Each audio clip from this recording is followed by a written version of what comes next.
YouTube, and hello viewers, and welcome to yet another episode of us creating our community project. My name's Wayne, and I've been taking you for pretty much the first two sessions in this community project, and this is going to be one massive project that we're going to work on. Currently, we've done a few bits and pieces. We've downloaded stuff that we required to start our project. Then in our session after that, I asked you to obviously make a connection to our database by using a PHP script. And what we're going to do today is we're actually going to start creating our database for our game. Now, this is really important how we structure this database. You might structure it differently depending on what you want inside the game. I'll explain bits and pieces of things that we can change inside the database that might suit you. And there's loads of different ways we can approach this in regards to the database. So it might change maybe later on in the series. It's never ending. I mean, it will always change depending on what we want for the system itself. So without further ado, let's get ourselves started. So where we left off last time is we created our local host, which had our very simple HTML page that said hello YouTube. And then we also had a page with our database in. And then basically it just said connection successful if our code was correct. And if you remember correctly, our code looked I don't know why I've got dual screen and gets stuck on Windows 10 for some strange reason. And we just made a simple PHP script for ourselves to connect to the database. Now, if you haven't done this, this is really important that you do this and make sure that you follow the previous video so you know exactly what you need for that. Okay. Now, we're not going to touch anything in Notepad++ today, so we can actually get rid of that. But what I want you to do in this session is instead of having the DB here, I want you to type in PHP my admin, and basically this will take you to your PHP my admin section, and this is where we're going to control everything inside the database. So this is a very important piece to the puzzle of creating our online system for our game. Now, the username is always going to be root, and the password is what you set it. In my case, I called my password YouTube. Probably not the best password in the world, but it's local, so it doesn't really matter. Whereas if obviously you're online and you had a web server and things like that, obviously make it a little bit more better than just YouTube. It's very important that you do that. So, a lot of you don't really come from a coding background, which I understand. None of you have ever seen this before, which I understand. And I'm going to try and make it as painless as possible. So really what we need to do is let's get Paint open again. I think you guys enjoyed the Paint section, so let's get Paint back open again. And what we need to have is, with our databases, we need to have one that's going to hold our user information. So we're going to have a database that's going to hold that. And basically inside that, we're going to hold things like their username, their email, their password. Now, I'm not going to make a very secure password for testing purposes, but maybe later on in the future, I'll show you how to MD5 the password so it becomes hashed and it's a little bit difficult for people to guess your passwords. But we're also going to store things like maybe, I don't know, kills. So we might want to store them and then display it on a billboard, for example, somewhere inside the game. And we might want to store their wins maybe. So there's quite a few things we're going to store inside the user section. But what's new, and something that's going to surprise a few of you that have been doing these multiplayer systems, is we're actually going to have a database that's going to hold our server information, because I'm going to show you how to create a dedicated server for the game. That's later on though. And basically that dedicated server, we need to hold information, for example, the IP. Okay, so is there an IP to that server? Does it have a password to that server? How many players are on that server?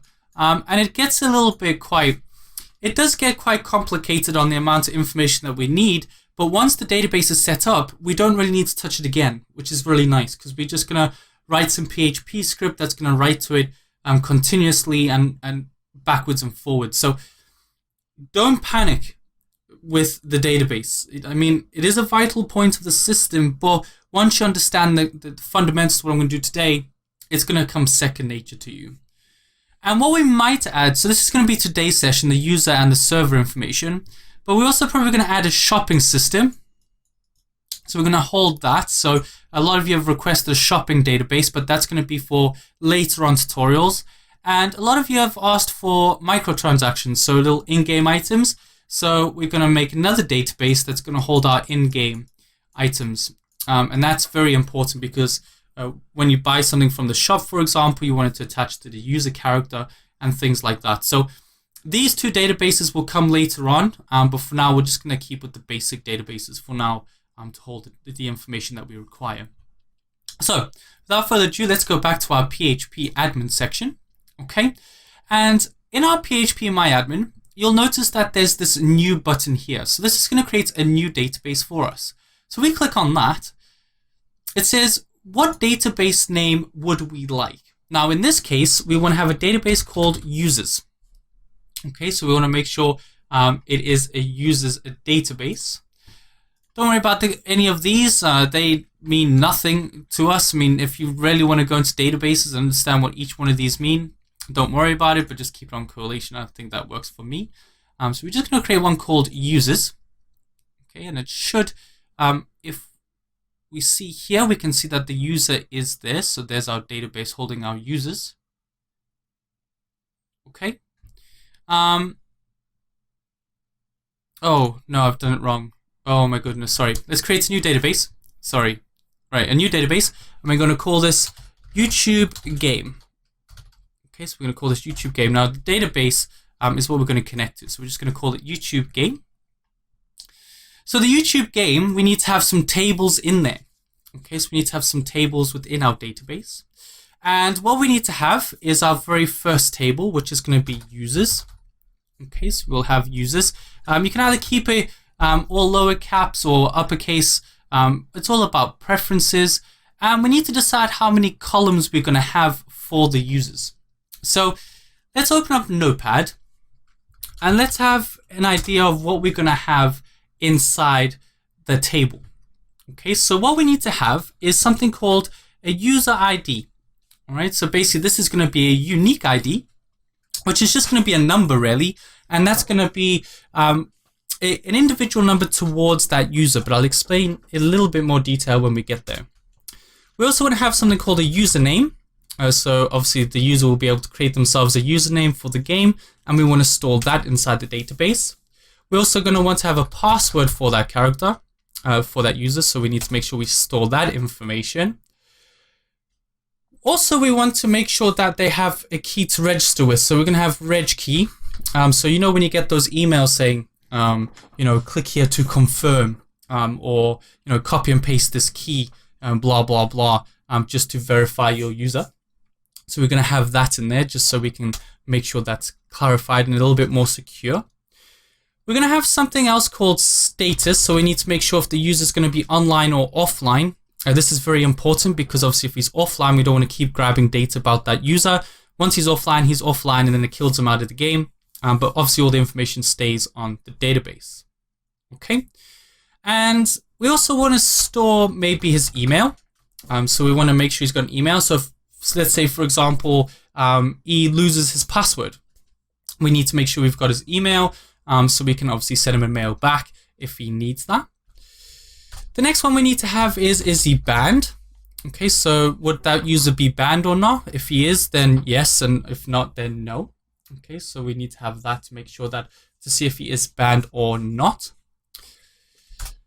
What else can we have? So what do we put in our little paint? So we've got email, password. Oh, so kills and wins. So let's put kills in there. So kills and wins. So we'll put that also into the database just for now. So at least we can keep that information for the user. So if we had to think about this, it says how many columns do we need? So we need 1, 2, 3, 4, 5, 6, 7, 8, 9 columns. So we're going to need 9 columns for this project for users. Okay, and it should then just make this section where we can start putting this in. Now this looks really daunting for people that have never used this, but I'm going to try and make it as simple as I can so you can understand what each one is. So what we had is if we write down our list, so I'm going to try and fit this on this side and this on this side so you can see what I'm doing. So we need to have user ID. So I keep all mine on lowercase. The next one's username. Okay, so you're just going to fill it in as you can see on our list. So username. We're going to have his password there. We're going to have a reg key. So we're going to be able to have his key. So his that's going to be unique to him. So status, so whether he's online or offline. His email address, we're going to have is he banned or not. We're going to have how many kills does he have and how many wins does he have. Now, obviously, depending on what else you want to keep about that user, you can start making some more columns, and obviously you can use that if you wanted to. Now, this is not it. It's not finished yet. There's still a few things that we need to look at. So what we need to have is we need to have the unique ID is basically a number. Now, we've got these things on the right hand underneath the type that are things like integers, varchar, text, and date. If you don't know what any of these are, you can have a look online. There's tons of stuff online to understand what each one of these are, but I'm just going to use the ones that I think are applicable to our system. So the first one we're going to have is an integer. Now, an integer is a number, okay? And we are going to only have the value to 4. Now, that's not saying only 1, 2, 3, and 4. Basically, we're saying how long can those numbers get up to. So technically, we can have 9999, and then it will stop. So we can only have that many people playing, or that many users registered onto the system. Obviously, if I had to put 6 values into there, then obviously we put another 2 on the end, and you can have that many users. But in this case, let's just stick with 4, because we're not going to have that many people playing. Actually, we can even drop that down to 2 if you wanted to. You don't need to have that many. Okay. For our username, that's going to be a varchar. So that's basically characters. And we're going to have that as a 255. So 255 characters long. So if you could imagine writing a username that is 255 characters long, that's pretty insane. Our password, obviously, is going to be a varchar, and we're going to make that 255 because that's going to be numbers and also text. So we need to make sure we have it as 255. Our reg key is exactly the same. So we can have a varchar, and we can have that as 255. Status, again, varchar, 255. Email, again, we could have it as a varchar, again, 255. Band, varchar. It's pretty straightforward, this, to be honest. It's because it's going to be letters and numbers and etc. We just have them as varchars. Kills, we can have this obviously as an integer because that's going to be numbers, and we can have this as 4 values. So again, you can go up to 9999 kills, and then that's it. And we'll do the same for this one. So 4 values on that one. Okay. Now we've got this default section. So the default, so you can see here, says for default values, please enter just a single value without a backslash, escaping, or quotes using the format A. Now, what we need to say is this a default value that we need for the database to work? So can it actually be blank or not blank is what you want to look at. So we need to look at that. But we've got a null index here as well. So there's loads of things we can look at here. So pretty much just leave these as none for now. We don't really need those. So that's okay. We can just leave that as that. Okay. The correlation, leave that. That's not anything that we need in this example, so we can just leave that out. Attributes, again, we can just leave those out. They nothing that we need for now. Okay. And then we've got the null values. So this is basically saying, can these be null or not null? So we need to make sure that, could they be empty if we wanted to? Now, because we've got the unique ID here, okay, this definitely can't be null. So we want to make sure that's ticked. Okay, so we want to make sure that is ticked because we don't want that to not have anything in. Okay, everything else is fine. We could take all of these if we wanted to. If you want to make sure everything's in there, that's fine. But to be honest, it's not really necessary if you don't want to. Okay, so really it's not much of an issue. The next bit is the index. Now, basically, the index is saying, do we want to have things called primary keys or unique keys and things like that? What we're going to use is the actual user ID here is going to be a primary key. So that's very important to make sure that's primary because we need to make sure that's a primary key. Right? So it's very important to make sure that's primary. Okay. And we also want the numbers to auto-increment. That's what the AI means, so auto-increment. So it's going to go from every time someone registers, it'll make a new number. So it'll go 1, 2, 3, 4, 5, 6, 7, 8, 9, 10, and so forth. So it'll just auto-increment everything that we need. Okay? And once that's all done, I think that's it really. That's all we have to do is just put the stuff into the database, make sure the types are right, the length values are good. Are they defaults? We can just ignore that for now. Correlation, we can leave those to make sure this was primary. So make sure that was a primary key. And just make sure that you can add comments if you want, but they're not really necessary. So let's just have a preview of our SQL code just to make sure that's right. So definitely not null, so that's good. So yeah, that's all good. I can actually put this in the comment section below just in case you need to run that, but I don't think so it'll be needed. I'll just copy that just in case. So once that's done, so everything's all set up, we can say save. That should now save that database with everything we need. So you can see we've got the table called users, and these are all the things inside the user tab that we have. Now we're going to write to these through PHP scripts. We're not going to put anything in them, but if you wanted to, you could actually insert, I think that's the right one, that's it, and you can actually put them in individually if you wanted to, but we're not going to do that. That just gets a bit too messy and people make a mess of their stuff, so we don't want to do that. Okay, and the last one we want to do is in this episode is we want to create a new one. Okay, so our next one is going to be a server, so server or servers in this case, and what we could do is let's go back to our notepad. Did we write down what we wanted for that? No, was it on Paint? I can't remember where we put it. Paint. So we've got things like IP, pass, and etc. So actually, let's just leave that for now because I don't want to get you guys too confused. Let's just leave that one out for now. We're not going to create that table in this session, so don't panic too much about that one. So what we did was we created just a new database called YouTube Game. Okay, so remember we just made a new database, called it YouTube Game. I mean, you can call this whatever you like. You don't have to call it YouTube Game if you don't want to. That's fine. And then we created a table called users. Okay, so we created this table called users inside YouTube Game. And what we had inside there were these columns. So the user ID, username, password, registry key, status, email, banned, kills, and wins. And we had that all set up for us to work with our system. Okay, now obviously you could have added more if you wanted to. Depending on your game, what you wanted, you would add more to that section. If you wanted to put, say, for example, if I'm thinking off the top of my head, maybe a nickname. Okay, so you might have a nickname. You might want to ban them from VoIP, so you might have banned on VoIP.